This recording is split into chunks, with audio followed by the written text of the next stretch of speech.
Okay, it's 5 in the morning. Got to get started. No, we're not going out to the bar. We're not going out to get on any horses. We're not going out to do any training or galloping or getting any, lining up any mounts. Those are the old days. Today, we're on our way to the races. We're going to the Alameda County Fair in Pleasanton. Let's go racing. We're not taking the 77 El Camino. We're in a bigger hurry than that. This is it right here.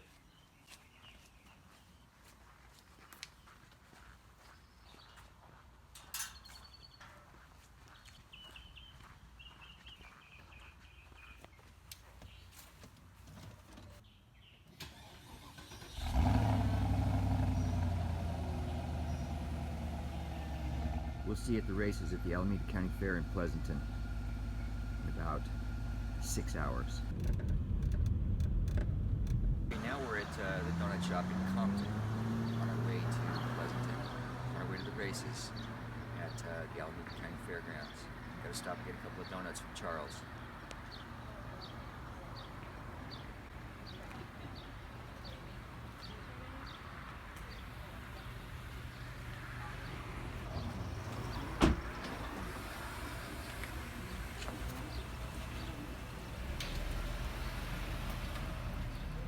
Morning, Charles. How are you? I need to get a cinnamon roll and what do you want? Joe? Do you want a jelly? Yeah. A jelly and a cinnamon roll.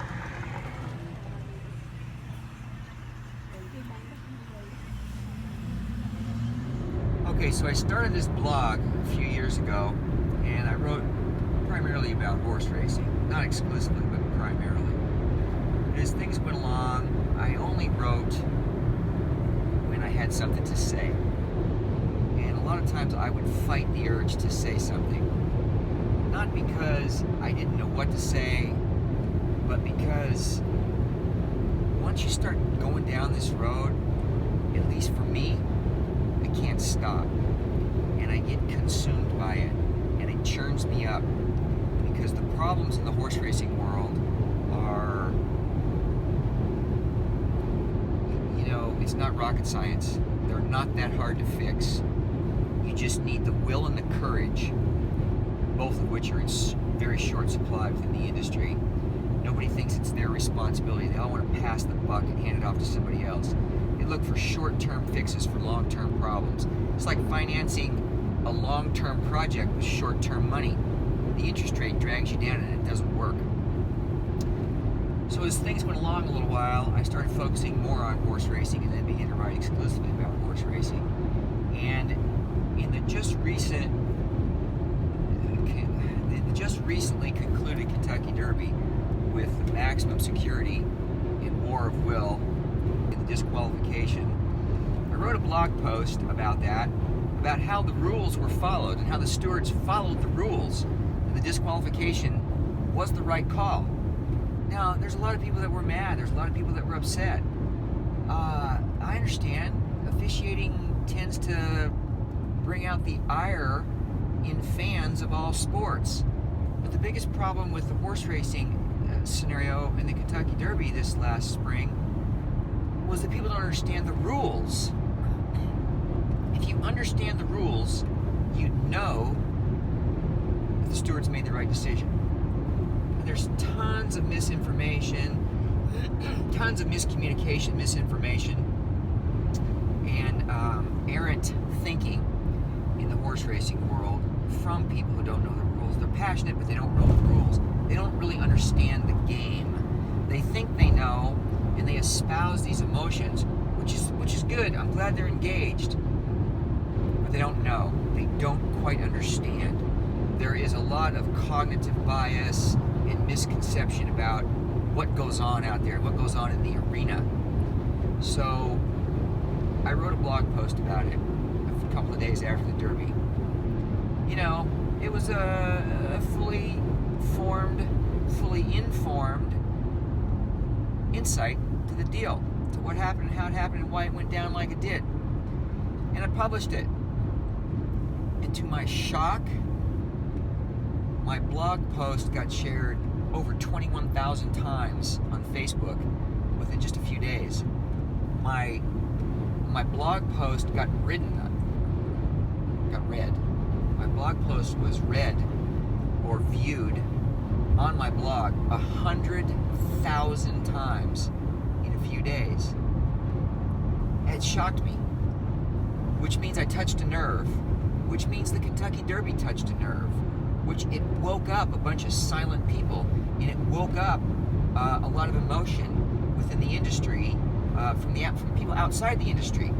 People within the industry remained slightly comatose, which is the problem with the industry insiders. They tend to want to be comatose, but things are picking up, things are waking up, and when I saw this kind of interest and this kind of engagement, I got hundreds and hundreds of comments of people ranting and raving at me, screaming at me, cussing me, telling me I don't know anything. All this within Facebook and groups that I posted this blog post within. So I decided that, you know what? A couple weeks went by into the Preakness. I wrote about the Preakness, about Bodie Express, unseating the rider out of the gate and what happened there. Again, a lot of misidentification of what happened. People saying, oh, the assistant starter held the horse in the gate and all this kind of thing, which he did not. Horses do things. Horses do things you can't control. Nothing is 100% with horses. It's all subject to the horse, the day, the moment, the instant. It's not perfect. It's less than perfect. But I wrote about that too. And after I wrote about that and published that, I got responses on that, and it got shared, and it got a lot of reads on my blog, but not nearly what the Derby did. So I decided right then and there I was going to start a YouTube channel. And had I had the crystal ball available to me to start the YouTube channel, or to let people know I was going to start a YouTube channel and to subscribe to my channel, when I wrote the Derby post, I'd have a couple thousand subscribers now, but I didn't think about it. So I put it up retro to the date of the Derby blog post. I put it on my previous blog post, and I put it on my most recent blog post. So people are starting to sign up for the channel, but I need more subscribers. I want to get a couple hundred minimum before I launch the YouTube channel.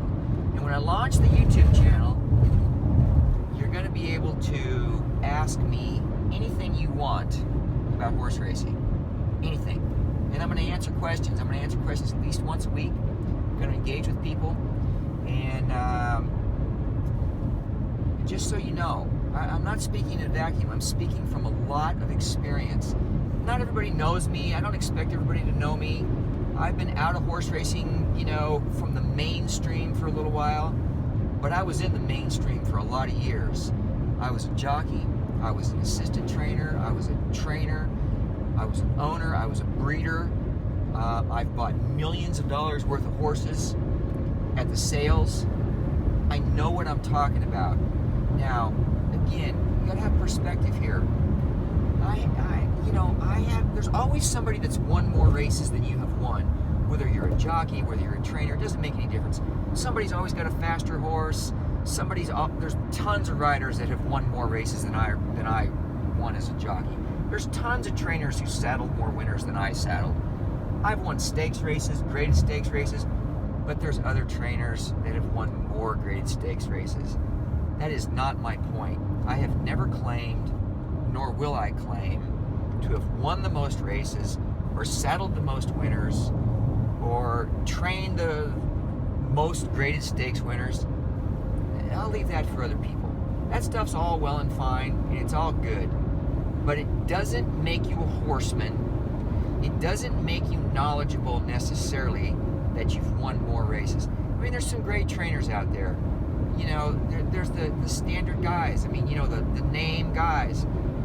Bob Baffert, Todd Pletcher, Steve Asmussen, Chad Brown. Those guys are, they got a lot of horses. They win a lot of races. That's fine.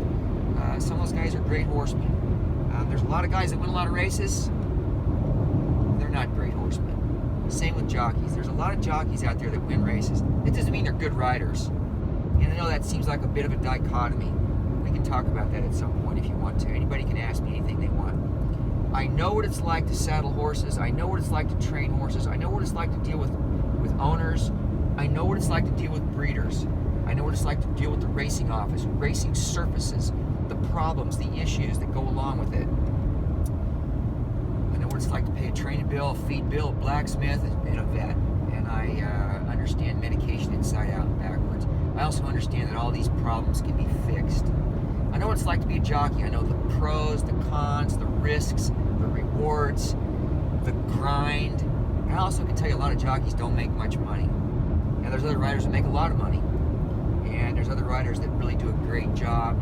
There's some riders that do a really great job. And there's some riders that leave an awful lot to be desired. And some of those guys win a lot of races. The bar for being a great rider these days has gotten significantly lower. It's not what it was. And I don't mean to sound like one of these people that's always looking back in the rearview mirror. Oh, when I was riding, when I was training, everybody was great, and those days everybody knew what they're doing. These kids today, it's not what I'm saying. It's not what I'm even trying to say. It's not what I want the takeaway to be. I want you to know that there's a distinct difference from the art of race riding than there is today. The art of race riding as it used to be as opposed to it is today. The biggest problem is everybody starts too soon and nobody really learns what they're doing. They become jockeys before they become horsemen. And you got to be an athlete. And being an athlete's fine. And you've got to be an athlete to be a rider. But you've got to be a horseman. It's the same with these trainers. You know, a lot of these guys are factory outlet malls. They're not horsemen, and that's just the way it is. It's turned into a numbers game. It's turned up into something that's not what it used to be. It'll grind you up and spit you out. There's almost no way to compete with these guys. That's why most of the smaller quality horsemen and women, have been squashed out of the game and crushed. It's not right. What can you do about it, though? It's hard. So what we're going to do is we're going to talk about anything you want to talk about. I can talk to you about any subject within the horse racing world you want to talk about, and I can back it up with facts. I can back it up with experience. I can back it up with insight, knowledge, and perspective. And if you want to ask me questions, you got to email me. Clint at don'tgetmestarted.wtf, and that is the email address. Clint at don'tgetmestarted.wtf. And the YouTube channel is going to launch soon, and we're going to go from there. Right now we're on our way to Pleasanton to go to the races at the fair. You know, don't get me started on this, because the California Fair Circuit, which was once probably the premier fair racing circuit in the country, has now been decimated. It's down to 4 tracks. It used to have 9, now it's got 4. And I don't know how much longer it can last. The West Coast horse racing scene is getting pinched, to say the least. And management's incompetent. Nobody cares. They don't know what they're doing. They don't want to spend money. The real estate's now worth more than horse racing can ever produce. It's putting a great pinch on things. What are the answers? How do you solve these problems? The problems are solvable. It seems easy, but they're solvable. And we're going to explore ways in which we can solve it. And meanwhile, we're going to capture some of what's going on up here in just a little while. Winner right here, clear by the winner. Oh, you're on a big horsey, baby girl.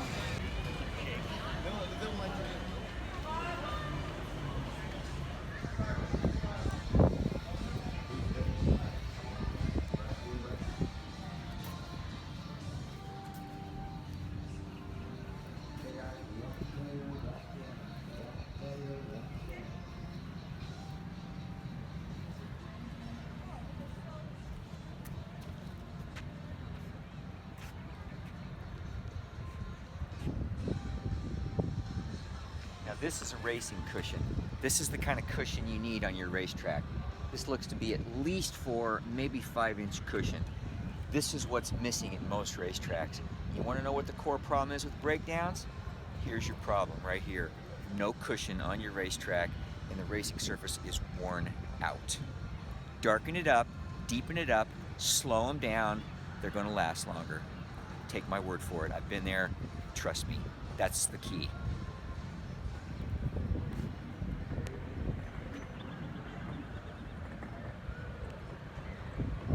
You see in the background here, it's a great setting.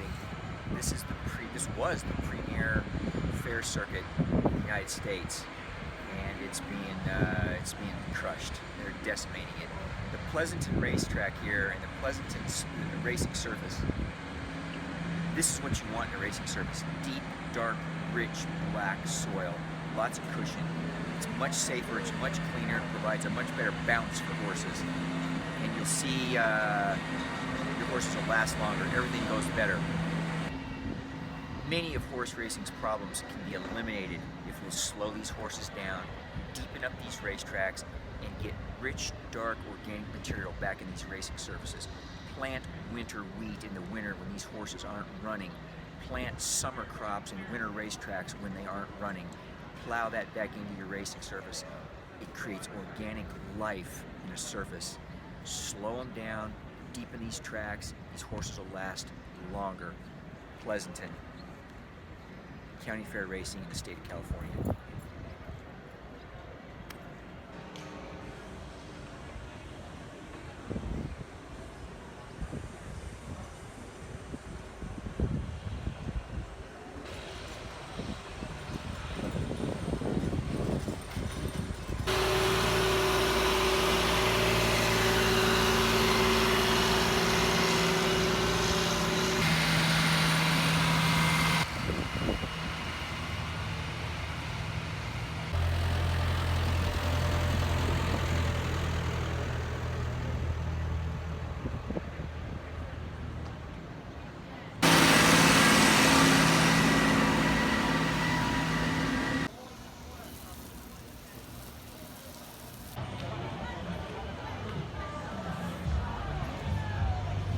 This is part of the problem right here. Pick 4, race 1 is Clint. In race 2, number 2, Cotton Cartel is 4 pounds over. Race 4 is clear, no changes in today's 4th race. There is a carryover in the pick 6. Goodrich pick 6 carryover $5,161.33. Carryover starts in race 4. In race 7, scratch number 10, Fairly Lucky. Scratch number 10, Fairly Lucky in today's 7th race. Late pick 3 starts in race 7. Race 8 is clear, no changes in today's 8th race. Race 8 is clear. In race 9, scratch number 4, Little Moo. Scratch number 5, Coffee After Dark. Carryover in the Super High 5, the Ultra Super High 5, $3,030.18. Carried over into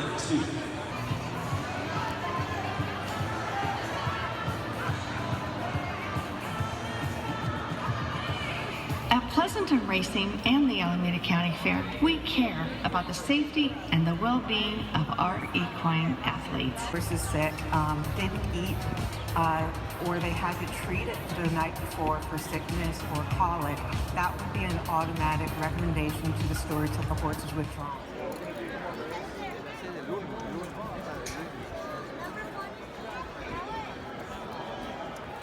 Field comes onto the track for today's 3rd race, 5 furlongs of distance, 2-year-olds at Baby Flamers. Starting with pick 3, it's coming up in today's 3rd race, 8 minutes till race 3. Number 1, Angel's Ride, owned by Mr. A. This is Larry D. Williams, trained by Stu Speck, jockey Peter Flores. And number 5, Maui Magic, owned by BKB Stables LLC, or Sherman, trained by Stu Sherman, jockey Francisco Monroy. And that's the field for today's 3rd race, 5 furlongs, 2-year-olds in 7 minutes. The outside steam indicator, cash limit from the back of the pack. It's now mirror image, steam indicator, mirror image with a head front, steam indicator, cash limit. Back to 3rd is long last, mirror image.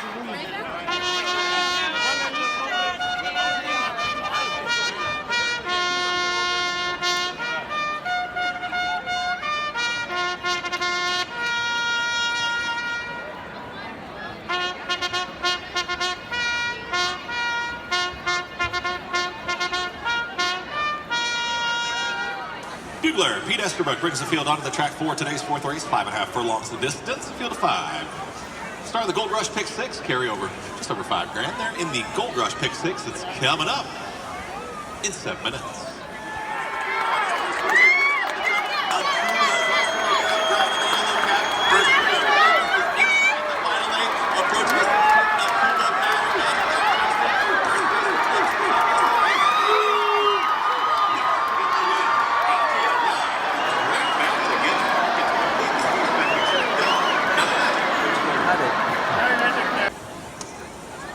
Here's the field. Number 1, Irish Jack, owned and trained by Marcia Storch, jockey Sylvia Amador.